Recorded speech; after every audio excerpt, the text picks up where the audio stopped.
Good evening, I'm Kristen Bakke. Thanks for joining us. Staff and community members are sifting through the ashes today after a fire at a Lake Vermilion resort. Life of Riley lost two of its main buildings to the flames early Sunday morning. As CBS 3's Quinn Gorham reports, staff and guests banded together in support of the resort they know and love. The aftermath of a fire can be tough to see, but it was the flames that resort visitor Stan Ward will never forget. And it looked like a bonfire at full bloom.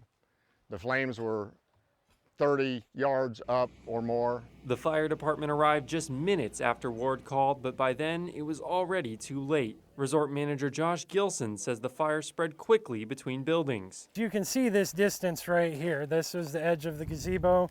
It jumped right here to the steps of our store. But as the smoke and the ash settle here at the resort, the only thing left in the air is hope.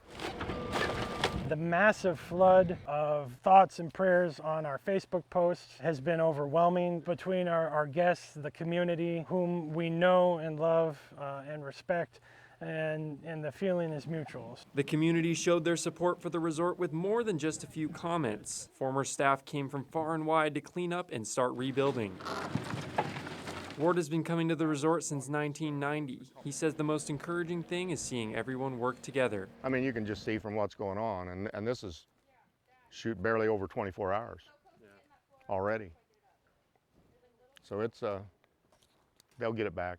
And as for Gilson, he made it clear that even a fire won't keep him from serving their guests. Yesterday morning at about 4 o'clock when we started to wrap up, we flipped the coffee pot on early and turned the grill on. We fed all EMS and fire that were still remained on site until the very end. We fed them breakfast before they left.